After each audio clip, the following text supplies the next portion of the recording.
pada siang ini kami berterima kasih Engkau masih berikan kepada kami kesempatan, berkat kesehatan, kekuatan, di mana Tuhan pada siang ini di tengah kesibukan kami, teman-teman kami, saudara-saudara kami masih bisa juga ingin mempelajari akan firman-Mu. Berkatilah masing-masing kami ya Tuhan, khususnya berkatilah hamba-Mu Pendeta Roy agar dapat eh, membagikan firman ini dan kami dapat mengerti, dan kami juga dapat mengaplikasikan dalam kehidupan kami sehari-hari. Bersama-sama dengan kami Tuhan pada siang ini, dan kuasailah hati kami dengan Roh Kudus. Dalam nama Yesus kami sudah berdoa. Amin.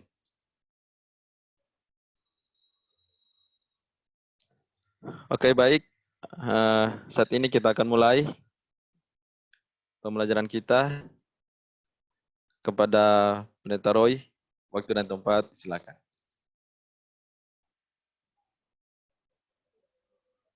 Selamat siang saudara-saudara sekalian, Shalom, salam sejahtera buat kita semua. Ya, sebelum saya melanjutkan pembahasan, ada beberapa pertanyaan, paling kurang 2 pertanyaan. Ya, saya harap yang bertanya ada. Kalaupun nggak ada, nggak apa-apa, dia bisa lihat di rekamannya nanti. Dari Brigita, pertanyaannya, bagaimana dengan ajaran yang bilang kita nggak perlu baptisan air karena ayat ini, Matius 3 ayat 11. Aku membaptis kamu dengan air sebagai tanda pertobatan. Tetapi ia yang datang kemudian daripadaku lebih berkuasa daripadaku, dan aku tidak layak melepaskan kasutnya. Ia akan membaptiskan kamu dengan Roh Kudus dan dengan api. Bukan api secara literal, api yang menghanguskan dosa secara rohani dan lain-lain.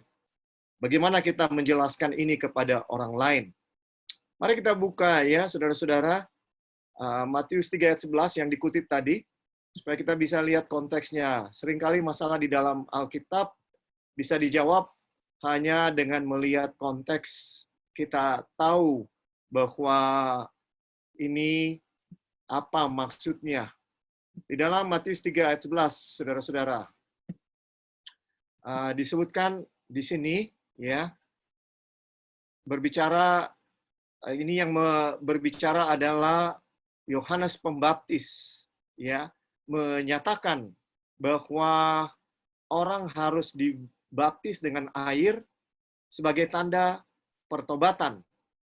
Tetapi Yesus, ia yang datang kemudian. Ini Rasul Yohanes bermaksud adalah siapa? Tuhan Yesus. Yesus akan datang kemudian daripadaku, ia lebih berkuasa daripadaku, dan aku tidak layak melepaskan kasutnya. Yesus disebutkan akan membaptiskan kamu dengan Roh Kudus dan dengan api. Ya, bahwa Yesus akan datang dan membaptiskan kita dengan Roh Kudus, itu ajaran Alkitab, dan itu yang terjadi, saudara-saudara.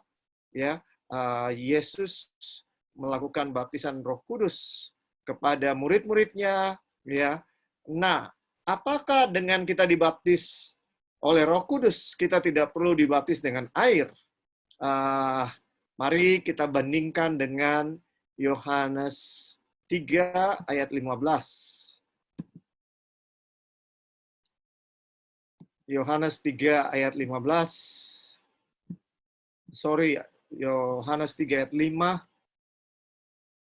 Disebutkan di sini, jawab Yesus, aku berkata kepadamu, sesungguhnya jika seorang tidak dilahirkan dari air dan roh, ia tidak dapat masuk ke dalam kerajaan Allah. Jadi jelas ayat ini mengatakan bahwa dua-dua harus dilakukan, yaitu baptisan air dan baptisan roh. Baptisan air untuk menyatakan pertobatan, ya, dilakukan ketika seorang menerima Yesus sebagai juru selamat pribadinya, dan baptisan roh itu yang dilakukan setiap hari ketika kita mengalami jatuh bangun secara rohani, tapi kita tidak menyerah, kita terus maju, dan kita terus bertumbuh semakin hari semakin lebih dekat seperti Tuhan Yesus. Itulah yang terjadi, itulah baptisan roh setiap hari. Ya, saudara-saudara, jadi ini dua-duanya harus dilakukan. Kalau tidak perlu baptisan air, mengapa Yesus harus dibaptis? Ya, kalau memang tidak perlu, itu jelas banget bahwa Yesus dibaptis bukan karena dia perlu bertobat, ya, bukan karena dia perlu bertobat, tapi dia bilang untuk menggenapkan seluruh kehendak Allah.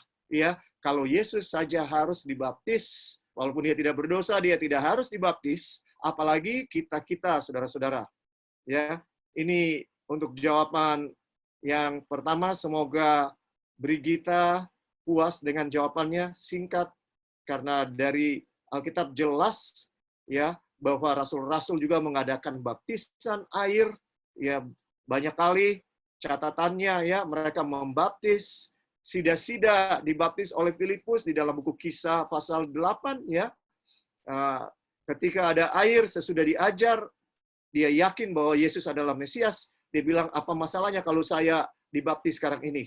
Dan mereka segera turun dari kereta, ya. Kemudian Filipus membaptis sida-sida, ya, di dalam Kisah 8, saudara boleh baca. Jadi jelas, ya, baptisan air tetap harus dilakukan. Selanjutnya dari keluarga Maromon, umur berapa Tuhan Yesus dibaptis? Dan berikan buktinya, Pak, jika memang umur 30 tahun. Oke, mari kita buka di dalam Lukas pasal 3. Lukas pasal 3 ayat 23, tapi saya mau baca dari ayat 21 dulu. Ya, kita lihat ya, dalam Lukas 3 ayat 21 disebutkan, ketika seluruh orang banyak itu telah dibaptis, dan ketika Yesus juga dibaptis dan sedang berdoa, terbukalah langit. Dan turunlah Roh Kudus dalam rupa burung merpati ke atasnya. Dan terdengarlah suara dari langit, engkaulah anakku yang kukasihi, kepadamulah aku berkenan. Ayat 23, ketika Yesus memulai pekerjaannya, ia berumur kira-kira 30 tahun. Ya, jadi jelas ya, sesudah Yesus dibaptis dan memulai pekerjaannya, Alkitab mengatakan dia berusia 30 tahun. Ya, dengan demikian Yesus dibaptis umur 30 tahun. Pertanyaan berikut, umur berapa dia mati dan dibangkitkan naik ke surga? Kalau saudara ikuti pelajaran saya di awal-awal, maka nubuatan Daniel 9 mengatakan pada pertengahan minggu Yesus itu akan mati. Ya, persembahan akan berhenti, artinya ya lambang daripada persembahan kematian Yesus, domba-domba yang dikorbankan lambangnya adalah kematian Yesus. Waktu Yesus mati, maka bait suci, upacara di bait suci tidak perlu lagi dilakukan. Dengan kata lain, ya, 3,5 tahun sesudah dia dibaptis, maka dia akan mati. Ya, jadi umur Yesus 30 tambah 3,5 tahun, 33,5 tahun ketika dia mati, kemudian dia bangkit, 40 hari kemudian, ya saudara-saudara, dia naik ke surga. Jadi umur Yesus waktu dia dibunuh, mati 33,5 tahun, dan waktu dia naik ke surga 33,5 tahun. Ya, saya kira itu sudah jelas. Terima kasih bagi yang sudah nanya, ya, keluarga Moromon. Kalau saudara masih ada pertanyaan, ada yang kurang jelas, jangan sungkan-sungkan untuk bertanya. Ya, masih kurang jelas silakan. Saya sangat rindu untuk menjelaskan. Ya, kalau masih ada yang kurang jelas. Terima kasih untuk pertanyaannya. Poin utama daripada Yesus dibaptis umur 30 tahun adalah bahwa dia sudah mengerti dengan jelas. Orang yang berusia 30 tahun sudah tahu membedakan yang baik dan yang salah, tentunya. Ya, sudah tahu bahwa dia harus menerima baptisan. Ya, mengapa dia butuh ya untuk bertobat? Tapi tentunya dalam kasus Yesus, dia tidak butuh pertobatan karena dia tidak berdosa. Tapi yang saya maksud adalah semua kita yang lain. Ya, kita butuh tahu, membedakan yang salah dari yang benar, baru dan kita menerima Yesus, kita mengerti Yesus telah mati bagi kita di kayu salib, dan untuk menerima Yesus sebagai juru selamat pribadi, maka kita harus dibaptis, bertobat dari jalan kita yang salah dan berdosa. Ya, anak yang masih bayi belum mengerti akan hal ini, saudara-saudara. Jadi sebenarnya kalau Tuhan Yesus saja dibaptis, bukan di bayi. Yesus dibawa ke dalam bait suci umur 8 tahun. 8 hari. tetapi bukan untuk dibaptis, tapi didoakan, ya, seperti penyerahan anak yang dilakukan masih sampai hari ini oleh beberapa gereja, ya, penyerahan anak itu yang dilakukan umur 8 hari bagi orang Yahudi. Perintah Tuhan pada usia 8 hari mereka harus disunat, ya. Jadi itulah yang dilakukan waktu masih bayi bagi Tuhan Yesus. Tapi dia dibaptis waktu berusia 30 tahun. Oke, saudara-saudara, terima kasih untuk pertanyaannya. Saya masih menunggu kalau di waktu-waktu yang akan mau bertanya, silakan, ya, saudara. Baiklah, kita akan berdoa sebelum kita melanjutkan pelajaran kita. Ya Tuhan Allah yang bertakhta di dalam kerajaan surga, kami bersyukur untuk kesempatan yang Tuhan masih berikan kepada kami saat ini untuk kembali melanjutkan pelajaran Alkitab kami. Kami memohon kehadiran Roh Kudus di dalam hati kami masing-masing, sehingga ketika kami membuka, mendengarkan sabda, semuanya itu boleh kami mengerti, dan lebih daripada pengertian dan pengetahuan belaka, kami boleh diubahkan semakin serupa dengan karakter daripada Tuhan Yesus. Terima kasih, di dalam nama Tuhan Yesus kami sudah berdoa. Amin. Saudara-saudara, saya mau ambil kesimpulan pelajaran yang sudah kita pelajari, bahwa kita mulai dengan apakah ini akhir dunia. Dan kita dapati bahwa ada tanda-tanda untuk kedatangan Yesus yang kedua kali dibagi dua oleh Tuhan Yesus, ya. Yang dari Matius 24 ayat 4 dan 5 sampai ayat 8, ya, sampai ayat 8 kita bisa bilang, sebelum kita memasuki masa kesusahan yang besar, akan terjadi di akhir zaman masa kesusahan yang besar. Dan waktu masa kesusahan yang besar itu terjadi, maka yang akan terjadi bahwa seluruh umat akan dimusuhi oleh seluruh dunia, ya, akan dimusuhi oleh seluruh dunia, dan akan terjadi kemurtatan di tengah-tengah umat Tuhan, di tengah-tengah orang Kristen. Dan kita sudah pelajari bahwa kemurtatan itu tidak berarti dia murtad jadi agama yang lain, tidak, ya, tetapi dia tetap di dunia Kristen. Hanya saja sekarang yang dia percayai bukan yang ada di dalam Alkitab, tapi dia percaya kepada Yesus. Dia percaya kepada Yesus, saudara-saudara. Dan dia tetap, mayoritas orang Kristen ini akan tetap, ya, saudara-saudara, berbakti kepada Tuhan Yesus. Ya, apakah ini bisa terjadi? Ya, mari kita lihat di dalam Matius 7, ini yang dikatakan sendiri oleh Tuhan Yesus. Matius 7 ayat 21, saya hanya mengulang, karena ini ada di dalam pelajaran kita sebelumnya. Matius 7, bukan orang yang berseru kepadaku, Tuhan, Tuhan, akan masuk ke dalam kerajaan surga, melainkan dia yang melakukan kehendak Bapakku yang di surga. Ya, saudara, jelas. Siapa yang berseru kepada Tuhan Yesus Tuhan? Tidak lain, tidak bukan orang Kristen. Jadi jelas ini berbicara mengenai orang Kristen. Tuhan Yesus mengamarkan di akhir zaman, bahwa banyak orang Kristen berbakti secara lahiriah kepada dia, tapi mereka tidak melakukan kehendak Bapa di surga. Ayat terakhir. Jelas atau tidak, saudara? Yesus akan pada hari terakhir, banyak orang akan berseru kepadaku. Banyak, berarti mayoritas orang Kristen akan berseru kepada Tuhan. Tuhan, Tuhan, bukankah kami bernubuat demi namamu? Ya, apa itu artinya bernubuat? Mereka berkhotbah, menyampaikan firman Tuhan dalam nama Yesus. Dan bukan cuma mereka berkhotbah, menyampaikan Injil dalam nama Yesus, tapi mereka juga punya kuasa mengusir setan dalam nama Yesus dan mengadakan banyak mujizat demi nama Yesus, saudara. Tapi ternyata mereka sebenarnya tidak melakukan kehendak Bapa. Ayat 23, pada waktu itulah aku akan berterus terang kepada mereka dan berkata, aku tidak pernah mengenal kamu. Enyalah daripadaku kamu sekalian pembuat kejahatan. Ini adalah penyesat luar biasa di akhir zaman. Dan Tuhan Yesus mengamarkan saya dan saudara, jangan kita puas dan rasa aman bahwa saya ini berkenan dalam kehidupan saya kepada Tuhan hanya karena ketika saya berdoa, Tuhan menjawab doa saya, mujizat terjadi. Saudara dengarkan, bisa saja kita melakukan hal-hal yang besar, yang luar biasa, bahkan mujizat-mujizat.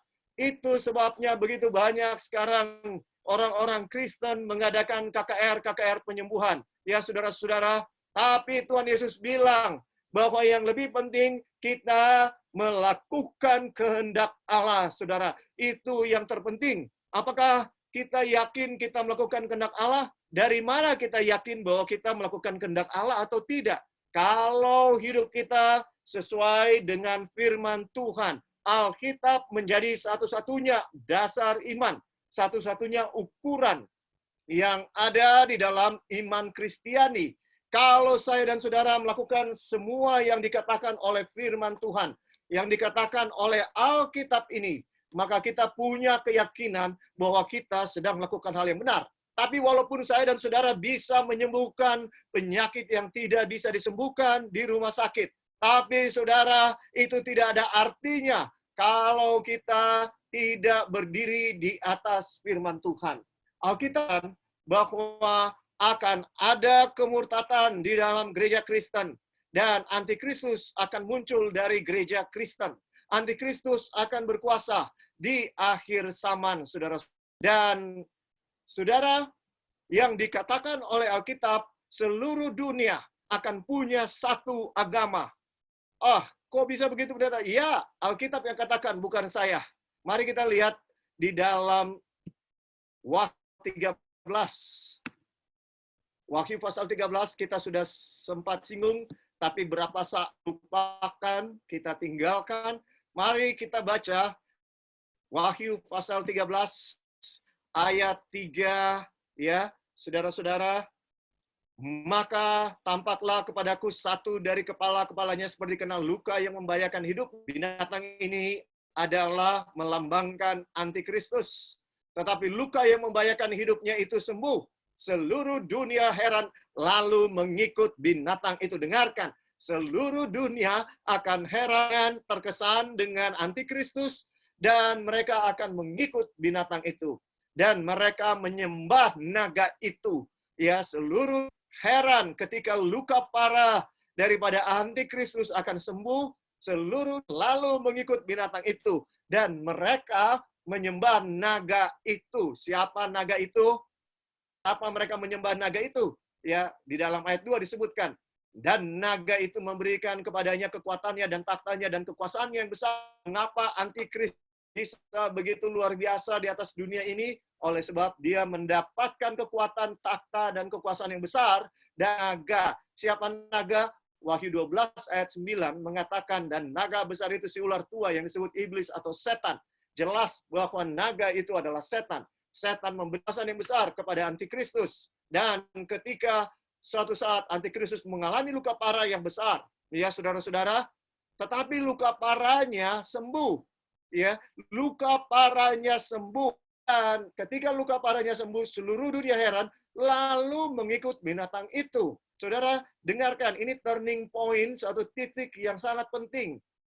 Luka parahnya sembuh, seluruh dunia, dengarkan, bukan setengah dunia, bukan 3/4 dunia, lalu mengikut binatang itu. Dan mereka menyembah naga itu. Mereka seluruh dunia pada akhirnya menyembah setan karena ia memberikan kekuasaan kepada binatang itu. Dan mereka menyembah binatang itu sambil berkata, siapakah yang sama seperti binatang ini? Dengan kata lain, kekuasaan ini sangat menakjubkan. Semua orang terkesan dengan kekuasaan yang dimiliki oleh antikristus. Dan siapakah yang dapat berperang melawan dia? Mereka terkesan juga bahwa dia sangat powerful. Tidak ada yang mampu melawan dia. Ya, sehingga seluruh dunia dibawa penyesatan kepada antikristus. Karena dia sangat mengesankan, dia sangat powerful. Ya, saudara-saudara, hati-hati dengan yang paling berkuasa di atas dunia, saudara. Dan ayat 8. Dan semua orang yang diam di atas bumi hanya, yaitu setiap orang yang namanya tidak tertulis sejak dunia dijadikan di dalam kitab kehidupan dari anak domba yang telah disembelih. Dengarkan, orang di atas bumi akan menyembahnya, kecuali segelintir orang, ya, kecuali sedikit orang yang tidak mau tunduk kepada antikristus, tapi mayoritas seluruh orang di atas dunia, umat Tuhan akan jadi minoritas, saudara. Orang Kristen yang sejati akan jadi minoritas, sementara orang Kristen yang tidak sejati akan menguasai dunia. dan merekalah yang akan jadi antikristus di akhir zaman. Saudaraku, hari ini bertepatan 14 Mei. Saudara percaya atau tidak, ada sesuatu yang sangat signifikan sedang terjadi. Ya, sejak COVID dimulai, ada satu istilah yang muncul berulang-ulang. Apa itu istilah yang muncul berulang-ulang yang sering kita dengar? Istilahnya dalam bahasa Inggris unprecedented. Unprecedented. Saudara, apa itu unprecedented? Artinya sesuatu yang belum terjadi sebelumnya. Tanggal 14 Mei 2020, ya, ada suatu meeting yang penting sekali harusnya terjadi tanggal Mei ini, yaitu pemimpin dunia seharusnya bertemu di Vatikan, di Roma, ya, untuk membicarakan satu pendidikan, untuk mendidik generasi muda, untuk tahu menjaga kita punya rumah bersama, ya, tempat bersama, yaitu lingkungan hidup, gerakan untuk menjaga dunia atau lingkungan hidup, ya. Gerakan ini seharusnya ada meeting 14 Mei, tapi tidak jadi. Tapi ada meeting, ya, bukan meeting, ada satu panggilan untuk menggantikan itu, yaitu suatu panggilan yang katakan dilakukan kepada semua orang di atas dunia ini. Ini panggilannya, saudara-saudara, ya. Panggilannya adalah dari setiap agama untuk bersatu hari Kamis ini 14 Mei dengan maksud untuk berpuasa. Dan yang mengajukan, ya, ini dari Vatican News, ya, COVID-19 faith on to Pope's invitation to pray on 14 May. Ya, saudara-saudara, dan ini respon dari seorang pemimpin besar umat Islam, ya. Dia adalah Al-Tayyib, seorang dari Sunni, ya, Islam Sunni di Mesir, yang merupakan Islam yang mayoritas, ya, denominasi Islam yang mayoritas Islam Sunni, dan imam ini memberikan respon yang positif. Saudara-saudara, poin yang saya mau sampaikan, ada sesuatu yang terjadi, ya, di atas dunia sekarang yang pernah terjadi sebelumnya, yaitu semua orang, ya, tidak peduli apapun, hari ini dihimbau untuk berpuasa. Ini tidak di sebelumnya. Apakah ini tanda-tanda menuju kepada satu agama di atas dunia ini? Ya, bisa sangat mungkin, saudara. Ya, hal yang tidak mungkin akal sehat kita, tapi nubuatan menyatakan, maka kita yakin dan percaya Tuhan tidak pernah salah. Saudara, Tuhan tidak pernah salah. Ya, mari kita sekarang kembali kepada Matius 24. 24 selama ini menjadi fokus kita. Mari kita kembali ke dalam Matius 24 ayat 10, baru ada sampai di ayat 10, bahwa akan di kemurtatan di dalam dunia Kristen, di dalam umat-umat Tuhan, dan itu menyebabkan mereka akan saling menyerahkan dan saling membenci. Nah, di dalam ayat 11, banyak nabi akan muncul dan banyak orang. Jadi mulai dari ayat 9, ya, kalau kita, ya, perhatikan, semua orang di dunia, ya, akan membenci umat Tuhan. Mengapa? Siapa yang memulai kebencian itu? Yaitu orang-orang Kristen yang sudah murtad, bukan orang-orang Kristen sejati, dan mereka adalah mayoritas, dan mereka menganiaya umat Kristen yang sejati, ya, sama seperti zaman Tuhan Yesus. Ketika orang-orang Yahudi menolak Yesus, dan sebagian kecil daripada orang Yahudi menerima Yesus, yaitu murid-muridnya. Mereka ketika dia naik ada 120 orang, ya, yang menyaksikan dia naik. Mayoritas atau minoritas? Minoritas, saudara-saudara. Dan mereka dianiaya. Mereka mau dibunuh oleh orang-orang Yahudi ini. Mereka takutan. Waktu Yesus dibunuh, disalib, mereka bersembunyi, tidak berani keluar.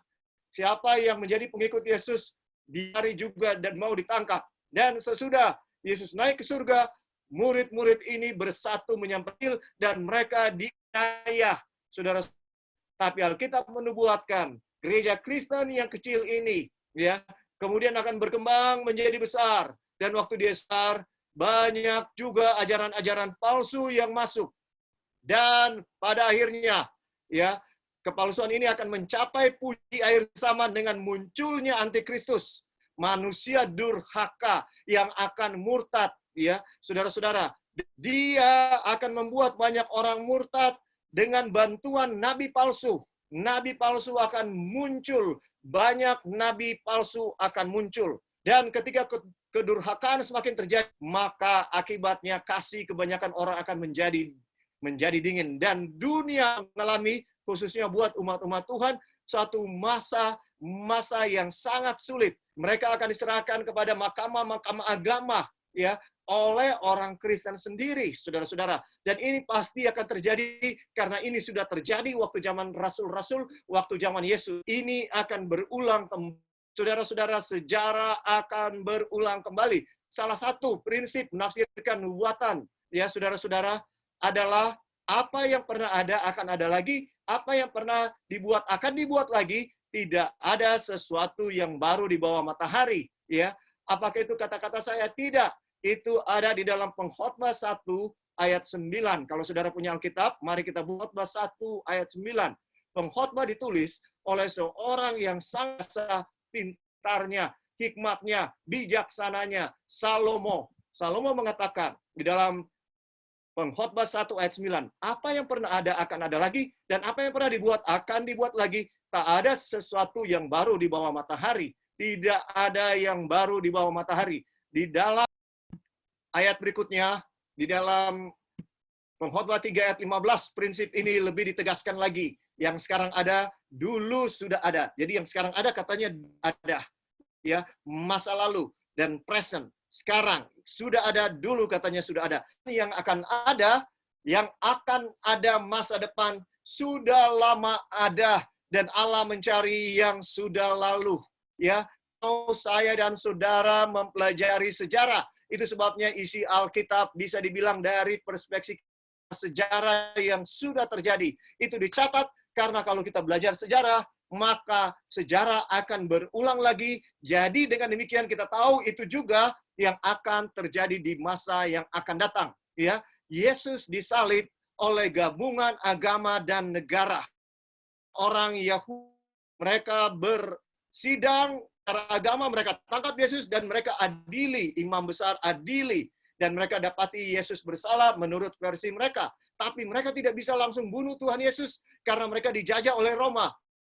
Punya kuasa sipil ada.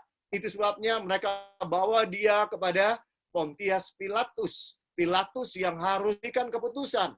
Dan saudara, ya, ini terjadi, Yesus dibunuh oleh gabungan antara agama dan negara. Walaupun Pilatus sudah memeriksa Yesus dan tidak ditemukan kesalahan yang cukup untuk membunuh dia. Tetapi karena demand, karena dari orang-orang banyak yang sudah dihasut oleh pemimpin-pemimpin agama, maka Yesus disalib untuk sesuatu perbuatan yang ada salahnya disalib. Tapi dia disalib oleh kekuatan agama dan politik untuk mendengar permintaan mereka. Agama dan politik bergabung. Dan kita lihat ciri khas daripada antikristus juga adalah gabungan antara agama dan negara. Di ayat 13, di dalam Wahyu 13 tadi, di ayat 4 ya disebutkan 4 dan 5. Siapakah yang sama seperti binatang ini? Siapakah yang dapat berpahan dia? Ini bisa dibilang politik. Dan banyak orang kagum dengan dia, sehingga mereka menyembah binatang itu. Jadi kata menyembah adalah kata untuk rohani atau agama. Sementara adalah politik. Jadi saudara lihat, ini adalah gabungan antara agama dan negara. Nah sekarang saya mau bicara soal nabi palsu.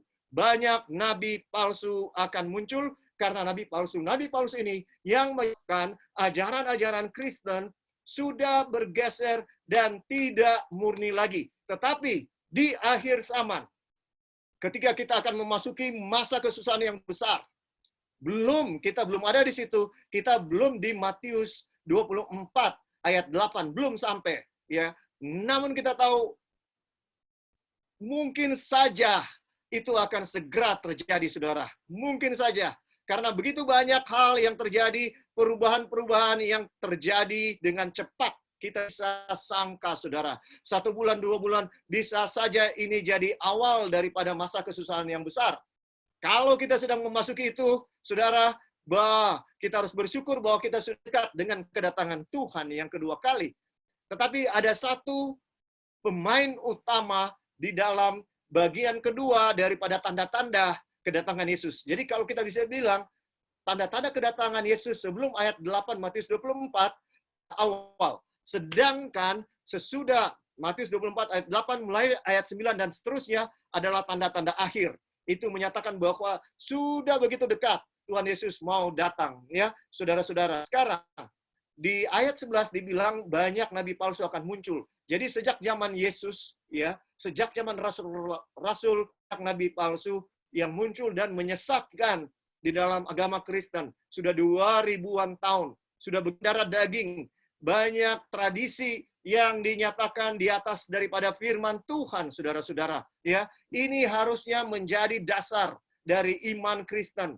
Bukan tradisi gereja, tapi firman Tuhan harusnya menjadi dasar kita. Nah, sekarang, nabi palsu ini siapa? Dia disebut nabi palsu. Jadi, agen setan ini ada dua. Ya, di dalam Matius disebutkan Mesias dan nabi palsu. Mari kita lihat Mesias ini siapa? Mesias palsu. Mesias adalah orang yang diurapi. Saya sudah sampaikan. Yesus adalah orang yang diurapi.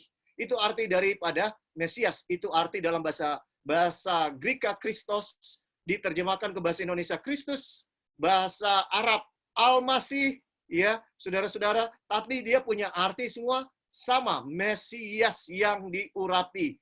Jadi, siapa yang diurapi itu? Nah, orang yang mengaku diutus dari Tuhan. Nah, saudara-saudara, kita sudah pelajari di dalam 1 Yohanes 2, di dalam pelajaran sebelumnya, mari kita buka lagi. 1 Yohanes 2, ayat 18, 19, ini yang menjadi dasar kita untuk mengatakan bahwa antikristus itu akan muncul dari kekristenan. Ya, kita suka atau tidak suka, tapi itu yang disampaikan oleh firman Tuhan.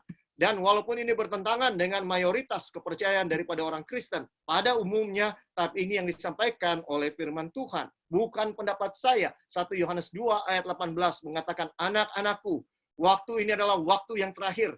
Dan seperti yang telah kamu dengar, seorang antikristus akan datang. Sekarang telah bangkit banyak antikristus. Waktu Yohanes bilang sekarang, ini adalah abad pertama. Ya, abad pertama Masehi. Jadi hampir 2000 tahun yang lalu. Saudara dengarkan, antikristus katanya telah banyak datang, ya. Seorang antikristus akan datang. Sekarang telah bangkit banyak antikristus. Jadi zaman Yohanes sudah banyak antikristus, tapi seorang antikristus akan datang. Jadi banyak antikristus yang muncul, tapi tanda bahwa kita sudah betul-betul dekat dengan kedatangan, ya. Ini adalah waktu yang terakhir akan muncul seorang antikristus yang sejati. Ya, yang lain ini hanya ya hiasan, bisa dibilang dia bukan yang intinya, tapi seorang antikristus akan muncul di akhir zaman. Memang mereka berasal dari kita. Jelas bahwa antikristus berasal dari kita, dari kekristenan, tapi mereka tidak sungguh-sungguh termasuk pada kita. Sebab jika mereka sungguh-sungguh termasuk pada kita, niscaya mereka tetap bersama-sama dengan kita, ya. Jadi saudara-saudara, ini jelas bahwa antikristus berasal dari Kristen dan mereka keluar dari kepercayaan Kristen yang sejati yang ada di zaman Yesus, di zaman rasul-rasul. Iman yang sama sudah berbeda, ya. Dan waktu pelajaran sebelumnya saya sebutkan beberapa dari sekian banyak, ya, saudara-saudara. Nah, ini sangat jelas, ya, bahwa palsu itu berasal dari kita, artinya Kristen. Tidak ada orang yang mengaku sebagai Mesias, ya, sebagai Yesus bisa dibilang yang diurapi, ya, dan yang bilang saya bukan Kristen. Kalau dia bukan Kristen, dia akan bilang, ya dia tidak akan bawa nama Yesus.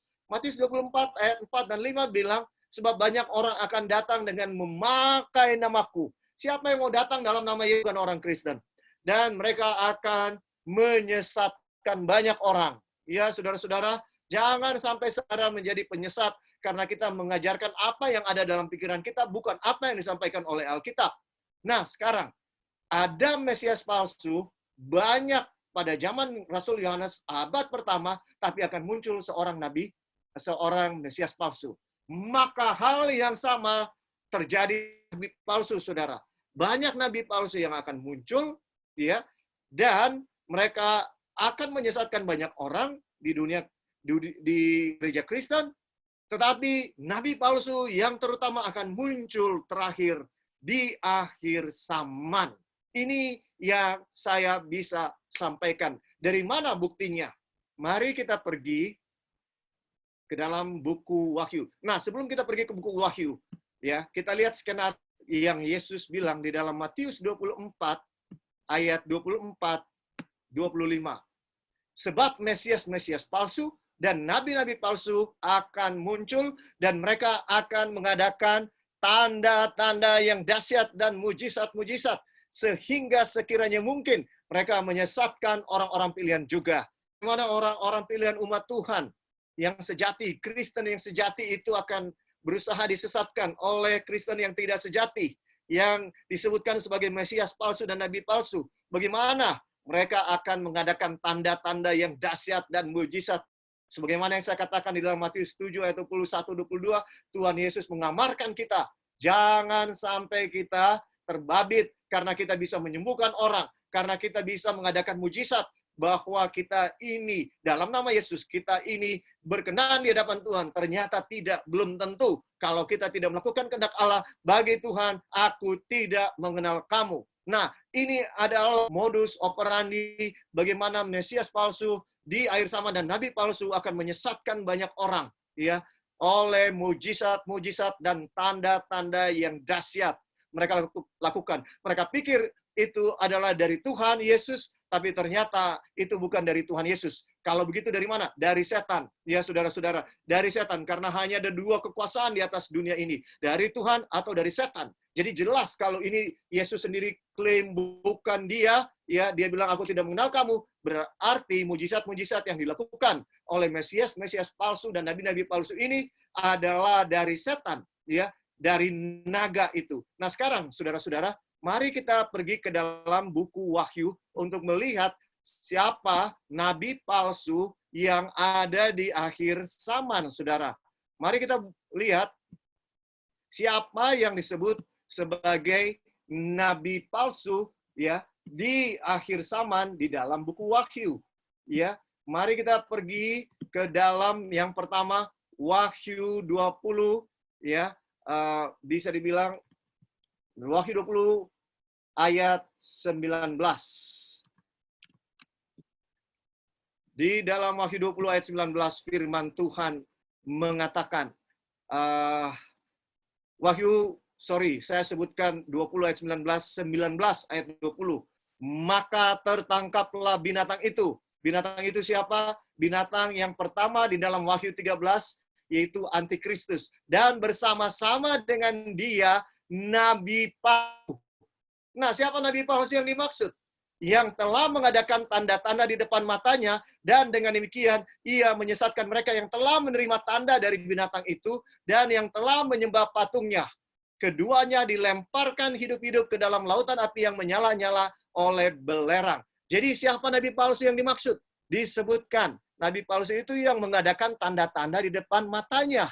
Ya, saudara-saudara, dengan demikian, ini adalah tanda-tanda yang dilakukan di dalam Wahyu pasal 13. Mari kita pergi kepada Wahyu pasal 13 ayat 12, ya, tepatnya ayat 12 disebutkan. Dan seluruh kuasa binatang yang pertama itu dijalankannya di depan matanya. Saudara, siapa yang membuat seluruh dunia itu pada akhirnya menyembah binatang pertama, ya? Siapa? Ternyata skenarionya disebabkan oleh binatang kedua. Binatang kedua yang membuat seluruh penghuni bumi menyembah binatang yang pertama. Nah, binatang yang kedua ini di dalam buku Wahyu disebut sebagai nabi palsu. Ya, saudara-saudara, disebut dia sebagai nabi palsu di dalam Wahyu 20 ayat 10. Dan iblis yang menyesatkan mereka dilemparkan ke dalam lautan api dan belerang, yaitu tempat binatang dan nabi palsu itu. Dan mereka disiksa siang malam sampai selama-lamanya. Saudara dengarkan ya, dengarkan bahwa nabi palsu itu adalah binatang yang kedua yang keluar dari dalam bumi di dalam Wahyu 13. Maka dengan demikian ya, dialah nabi palsu yang sesungguhnya di akhir zaman. Sedangkan Mesias palsu, dengan begitu kita bisa ambil kesimpulan Mesias palsu itu adalah binatang pertama dalam Wahyu pasal 13. Inilah Mesias palsu dan nabi palsu yang akan muncul di akhir zaman. Saudaraku, Tuhan memberitahukan ini kepada saya dan saudara dengan satu maksud, supaya kita jangan tersesat di akhir zaman. Supaya kita tahu apa yang kita harus perbuat dalam kehidupan ini. Apa yang saya dan saudara harus buat agar kita tidak tersesat di akhir zaman. Alkitab mengatakan bahwa di akhir zaman akan ada globalisasi. Ya, saudara-saudara, kita sudah singgung ini dalam 2 atau 3 presentasi saya sebelumnya, bahwa kita lihat terjadi globalisasi di atas dunia ini. Mengapa? Karena ada satu agenda dari antikristus untuk menguasai dunia. Ya. Dan ketika globalisasi terjadi, kita lihat kenapa globalisasi bisa terjadi. Oleh karena ada internet. Dengan kata lain, Wahyu 13 sudah menubuatkan akan munculnya internet. Mengapa terjadi globalisasi? Oleh karena ada lingua franca, bahasa internasional yang dipakai oleh semua orang, yaitu bahasa Inggris. Ya, saudara-saudara, globalisasi terjadi oleh karena apa? Ada perdagangan bebas. Itu yang menyebabkan ada globalisasi. Dan untuk kegenapan daripada Wahyu 13 ayat 16-17, ya, semua ini terjadi oleh karena saudara-saudara ada agenda daripada antikristus, Mesias palsu, dan nabi palsu bekerja sama untuk membuat seluruh dunia ya tersesat. Mereka berpikir mereka menyembah kepada Tuhan Yesus, tapi ternyata mereka menyembah kepada naga, ya saudara-saudara. Dan orang yang tidak mau menyembah ya kepada sang di antikristus ini, mereka akan tidak bisa menjual dan tidak bisa membeli. Ya saudara-saudara, 25 tahun yang lalu ketika ya saya mempelajari nubuatan Wahyu 13 ini pertama kali, ya masih sebagai seorang muda, di kelas kami ditanya ketika sang guru sudah menjelaskan Wahyu 13 ini, ada pertanyaan dari seorang yang pelajarannya. Dia bilang, bagaimana mungkin ada seorang di atas dunia yang bisa melarang orang menjual dan membeli? Coba engkau jelaskan. Sang guru ini berasal dari Amerika, saudara. Pendeta dari Amerika. Dia bilang, saya tidak tahu, tapi saya percaya ini akan terjadi. Ya, itu 25 tahun yang lalu, saudara-saudara. Ya, sekitar 25 tahun yang lalu. Kita tidak tahu bagaimana itu akan terjadi. Tetapi sekarang dengan globalisasi kita tahu itu sangat mungkin terjadi. Ya, bahkan saudara-saudara, kalau kita lihat di dunia sekarang, dunia sedang menuju kepada yang namanya cashless society. Ya, di mana-mana disuruh untuk gunakan kartu, debit or credit, ya, bayar parkir, cash or flash. Ya, saudara-saudara, ya, dunia sedang menuju kepada cashless society dan banyak alasan untuk cashless. Ya, saudara-saudara, supaya teroris tidak bisa lagi terjadi, supaya hasil korupsi atau money laundry bisa dicegah. Jadi mau nggak mau pemerintah harus mengikuti cashless society policy, ya, untuk mengurangi penggunaan uang cash di mana-mana kalau bisa. Nah, kalau sudah cashless di seluruh dunia, apakah susah atau mudah untuk membuat orang tidak bisa jual dan tidak bisa beli? Mudah, saudara, sangat mudah. Ini adalah kegenapan dari nubuatan apa yang sedang kita lihat, saudara-saudara. Jadi, apa mungkin agama di atas dunia ini cuma itu? Sangat mungkin, saudara.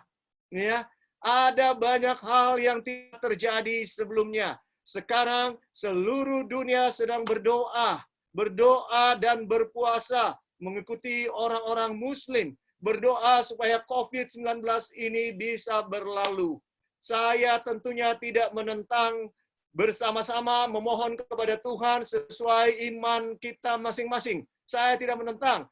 Tetapi saudara, mari kita perhatikan bahwa nubuatan mengamarkan, menubuatkan akan ada satu agama di akhir zaman, dan orang berpikir itu adalah Tuhan, tetapi ternyata itu adalah penyembahan kepada setan. Setan sangat luar biasa jenius. Hati-hati saudara, jangan kita pikir jauh daripada setan.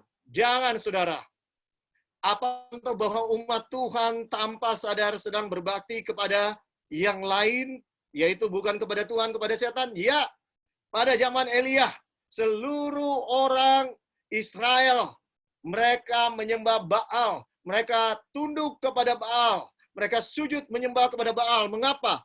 Oleh karena Tuhan Rahab menikah dengan Iseb, seorang putri raja orang yang tidak percaya kepada Tuhan, penyembah Baal, dan akhirnya umat Tuhan, orang Kristen, bisa dibilang, akhirnya menyembah Baal. Ya, pada jadinya ini terjadi, saudara-saudara.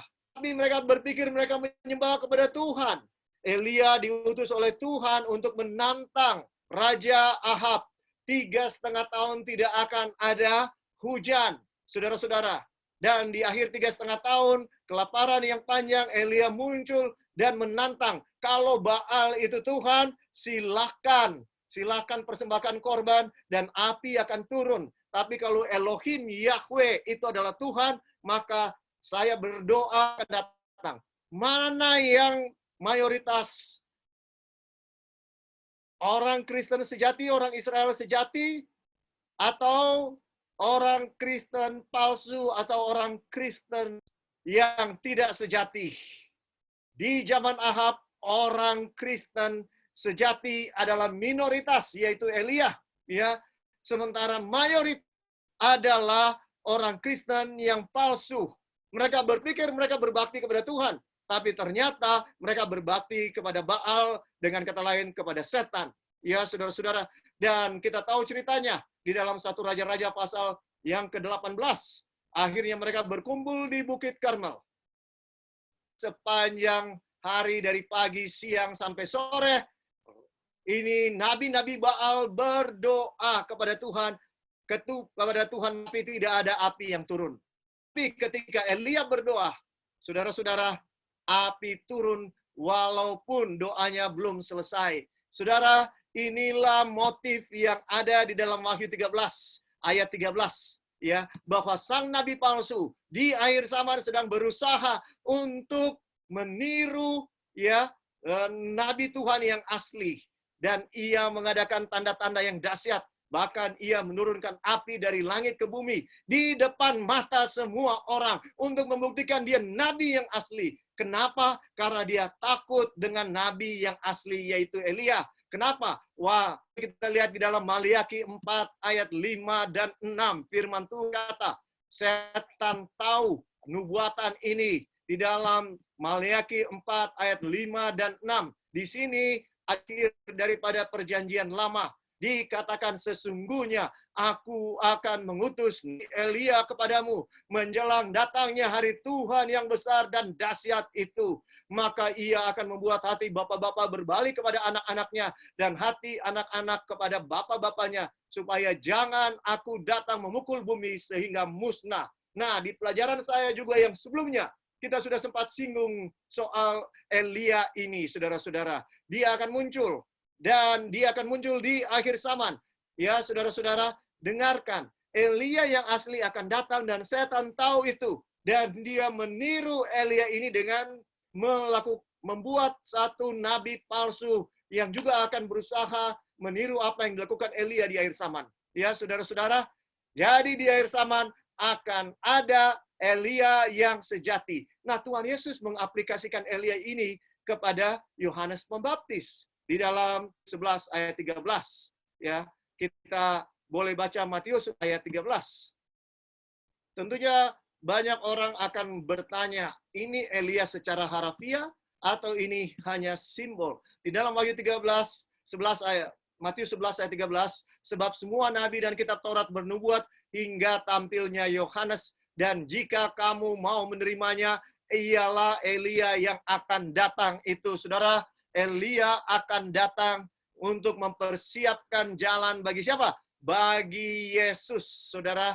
Dia akan datang untuk mempersiapkan jalan bagi Yesus. Yesus menafsirkan Maleakhi 4 ayat 5 dan 6 kepada Nabi Yohanes Pembaptis, bisa dibilang.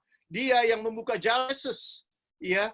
Nah, sekarang di dalam Lukas 1 ayat 17, ini adalah tugas daripada Yohanes Pembaptis. Lukas 1 ayat,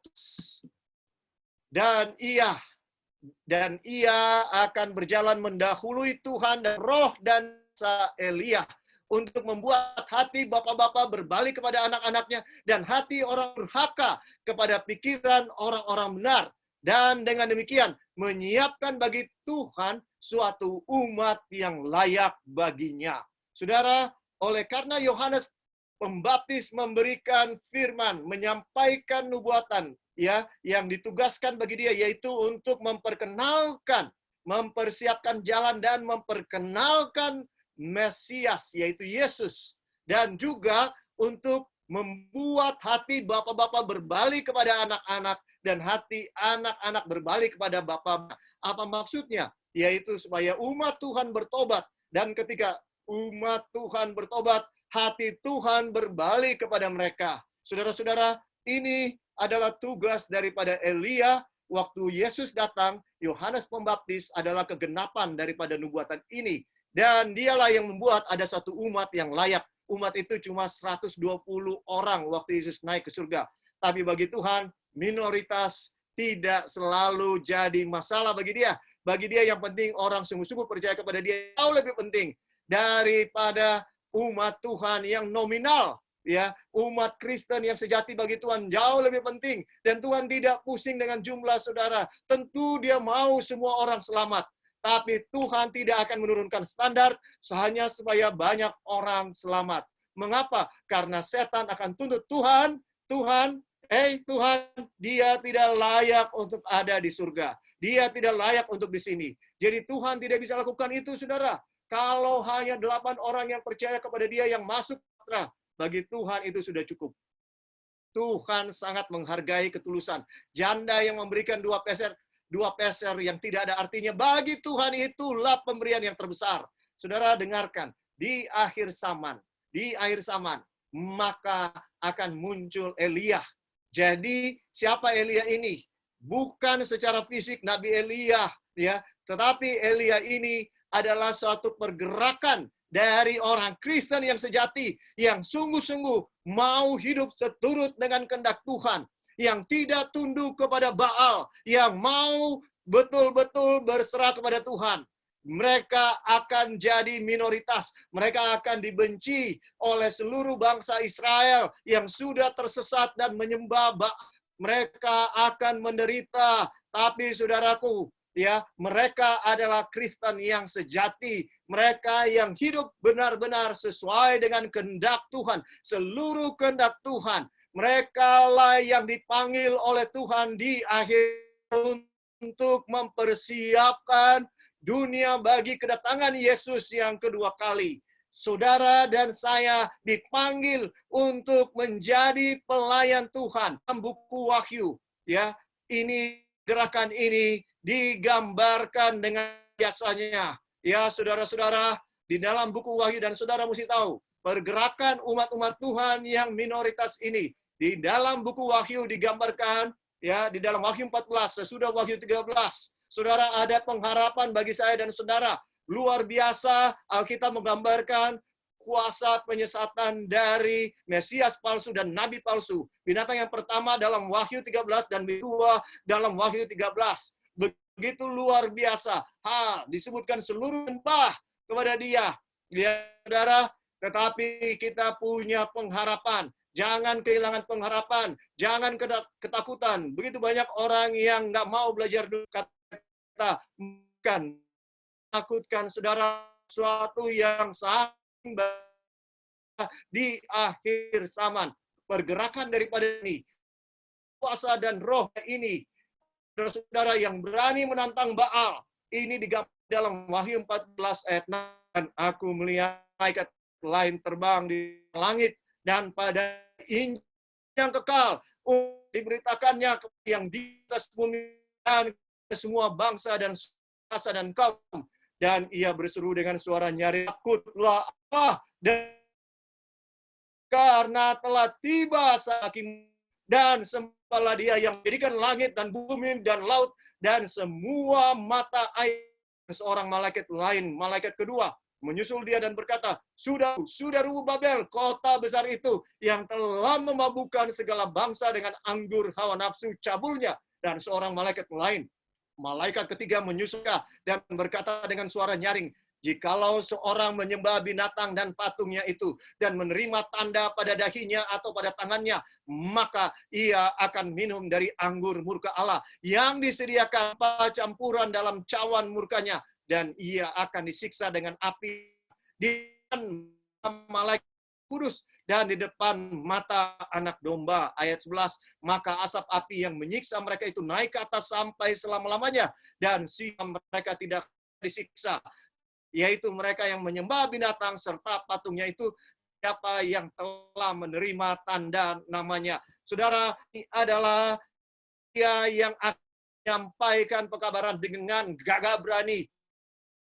menerima atau menolak tanda binatang, tidak takut untuk kelaparan, ya, daripada menerima tanda binatang, tidak takut untuk dibunuh daripada menyembah patung binatang itu. Saudaraku, dengarkan, saya dan saudara harus menjadi Elia itu yang lebih takut kepada Allah daripada menyembah binatang itu. Saudara, saya dan saudara adalah orang-orang yang seperti Sadrak, Mesak, dan Abednego. Dan tahukah saudara, tiga malaikat ini digambarkan oleh Sadrak, Mesak, dan Abednego yang berdiri dengan teguh. Lebih baik ya mereka mati dimasukkan ke dalam dapur api, saudaraku. Lebih baik mereka dimasukkan ke dalam dapur api daripada mereka sujud menyembah kepada patung daripada Nesar.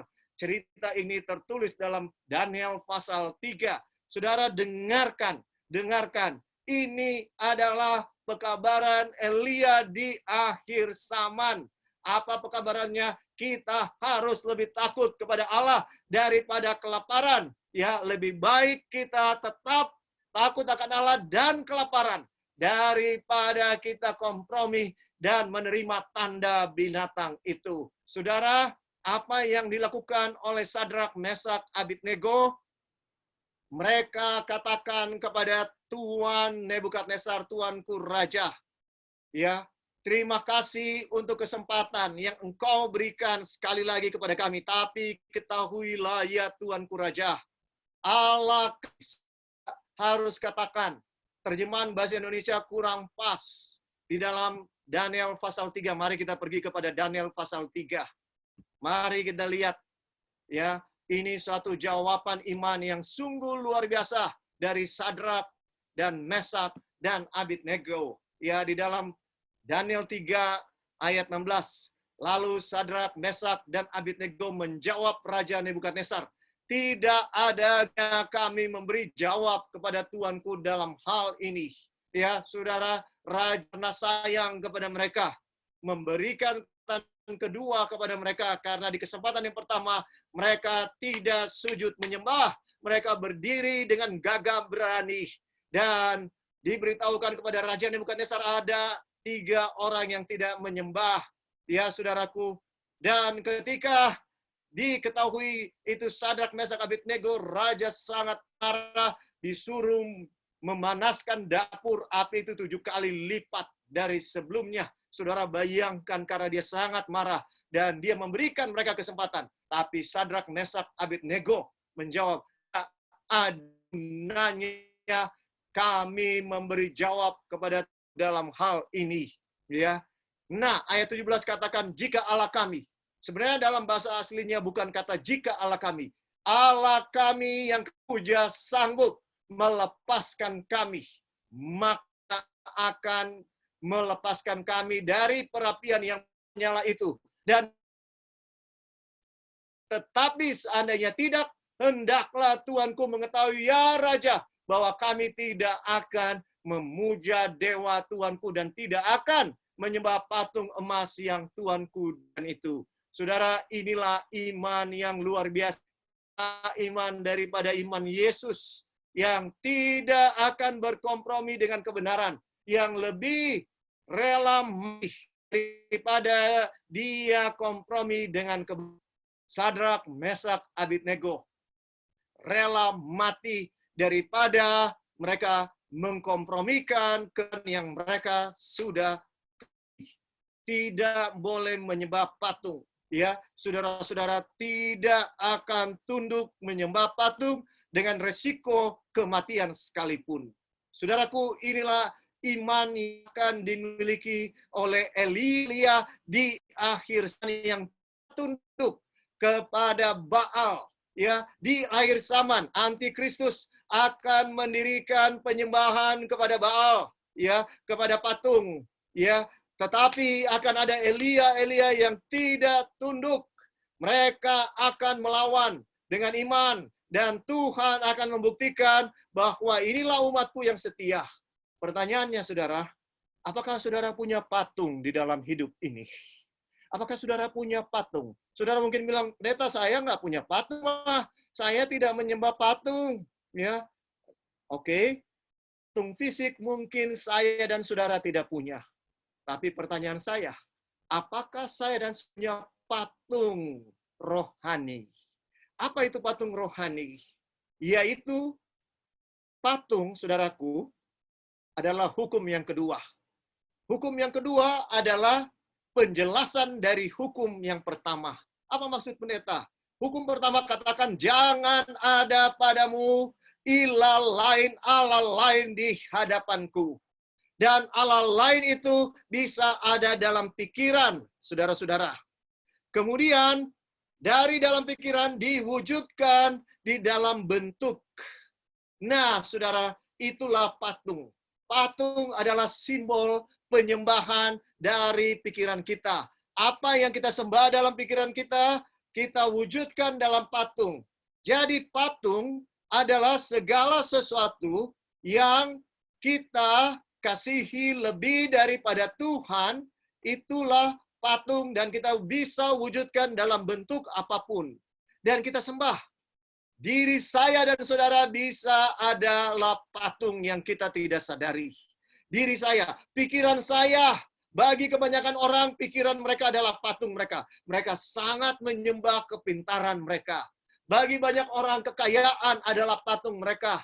Ya, dan mereka sangat kaya dan berusaha untuk selalu mencari kekayaan. Ataupun ada orang yang sangat biasa-biasa, bukan yang kaya, tetapi dia mengutamakan harta. Tidak pernah mau gunakan waktu yang cukup untuk beribadah. Dia bilang, sorry, saya ada janji bisnis. Saya penting untuk datang daripada berbakti kepada Tuhan. Ya, saudara-saudara, kita punya banyak patung yang sementara kita sembah. Kesenangan dunia, selera, ya, keinginan-keinginan daging, mementingkan diri, kesombongan, semua ini adalah patung-patung yang sementara saya dan saudara sembah tanpa kita sadari. Kalau ada dosa satupun yang kita terus lakukan, maka saya dan saudara sedang menyembah patung. Dan firman Tuhan pada saat ini, kita harus seperti Elia menantang Baal. Ya, saudara-saudara, beranikah kita menantang Baal dengan memohon agar api turun? Api yang turun akan menghanguskan semua ilah-ilah, patung-patung kita yang ada. Saudara, saya dan saudara tidak akan bisa bertahan di akhir zaman. Kalau kita sedang menyembah patung-patung dosa dalam kehidupan kita, kedagingan, patung-patung kedagingan, patung-patung mementingkan diri, patung-patung keduniawian, semua dosa-dosa yang terus kita sembah dari hari ke hari. Saudara dengarkan, ini sesuatu hal yang serius.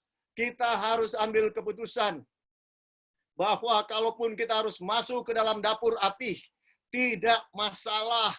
Tidak masalah, saudara. Lebih baik di dalam dapur api bersama dengan Yesus daripada dalam keadaan di luar dapur api, tapi tidak bersama dengan Yesus. Di akhir zaman, COVID-19 adalah usaha setan membuat kita kehilangan iman kepada Tuhan, membuat kita untuk berkompromi dan menyembah banyak patung, patung kekhawatiran, patung ketakutan, patung kelaparan, patung maut yang kita ketakutan berlebihan dan sebagainya, patung mementingkan diri. Semua ini adalah patung-patung yang dihasilkan oleh karena COVID-19.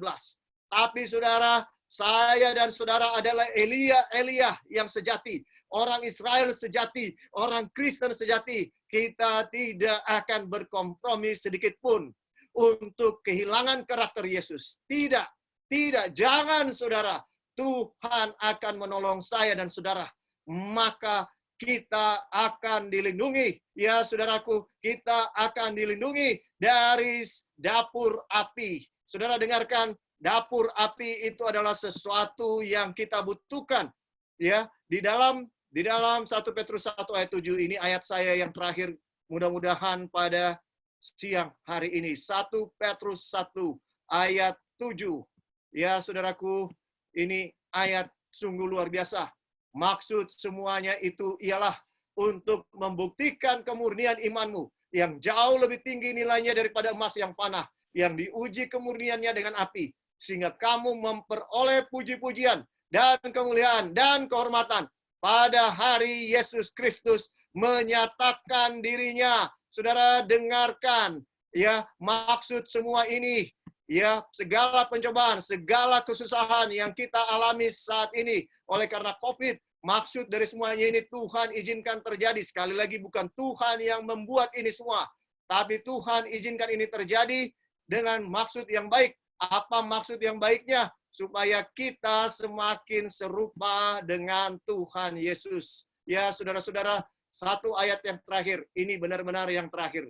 Harusnya, saudara-saudara, ya, di dalam, ya saudara-saudara, di dalam Yesaya 48 ayat 10 dan 11, sesungguhnya aku telah memurnikan engkau, namun bukan seperti perak, tetapi aku telah menguji engkau dalam dapur kesengsaraan. Aku akan melakukannya oleh karena aku, ya, oleh karena aku sendiri. Sebab masakan namaku akan dinajiskan, aku tidak akan memberikan kemuliaanku kepada yang lain. Saudaraku, saya dan saudara akan diuji di dalam dapur kesengsaraan oleh Tuhan. Supaya apa? Supaya saya dan saudara bisa memuliakan Tuhan. Tanpa melalui dapur kesengsaraan, saya dan saudara tidak bisa memuliakan Tuhan karena karakter kita tidak bisa dimurnikan dan tidak bisa disucikan seperti karakter Yesus. Biarlah segala kesusahan yang saya dan saudara alami saat ini kita mengerti sebagai kehendak Tuhan dan kita mengikuti kehendak Tuhan. Semoga Tuhan memberkati saya dan saudara, memberikan kekuatan bagi saya dan saudara melewati segala kesusahan apapun itu yang hanya Tuhan yang tahu dengan saudara. Tuhan memberkati saudara. Tuhan mengasihi saudara. Jangan pernah ragu itu. Tuhan itu baik. Dia rindu saya dan saudara bisa memuliakan Dia. Tapi kalau kita punya karakter belum dibentuk, tidak mengalami kesusahan, saya dan saudara tidak akan punya karakter seperti Tuhan Yesus. Mari kita tunduk kepala dan mari kita berdoa. Ya Tuhan Allah yang bertakhta di dalam kerajaan surga, kami rindu menjadi Kristen sejati. Kami rindu memuliakan Tuhan, mencerminkan, merefleksikan karakter Yesus dalam kehidupan kami. Jangan biarkan kami menjadi Kristen nominal, Kristen yang sekedar rupa. Oh Tuhan, tolong kami menjadi orang Kristen yang sesungguhnya, yang berdasarkan firman Tuhan, yang hidup hanya sesuai dengan kehendak Tuhan dari hari ke hari. Kami mungkin jatuh, tapi Tuhan jangan pernah biarkan kami menyerah. Tapi biarlah kami selalu akan bangkit setiap kali kami jatuh. Hamba mau berdoa untuk semua kami yang mendengarkan firman Tuhan, baik secara langsung maupun melalui rekaman. Tuhan, tolong kami untuk setiap hari semakin dekat dengan Engkau, semakin mengetahui kehendak Tuhan dalam kehidupan kami, agar kami boleh menjadi satu umat yang layak ketika Engkau akan datang pada kali yang kedua, menjemput kami semua. Berkati juga orang-orang yang sedang menderita oleh karena virus COVID-19, maupun oleh karena dampak ekonomi. Kuatkan, cukupkan segala kebutuhan mereka, dan kuatkan iman yang sedang berjuang dengan virus ini. Berikan kemenangan iman, agar mereka tidak ragu kuasa dan kasih Tuhan. Terima kasih Tuhan, di dalam nama Tuhan Yesus kami sudah berdoa. Amin.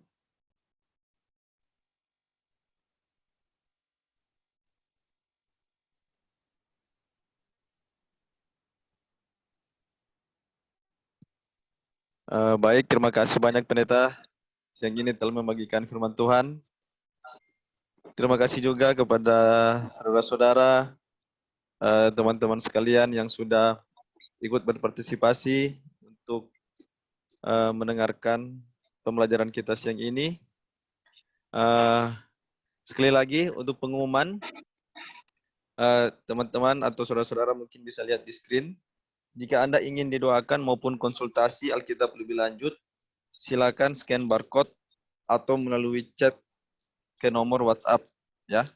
Nomornya 0888 0939 4082. Dan juga kalau ada pertanyaan bisa langsung via chat ke nomor WhatsApp tersebut. Oke.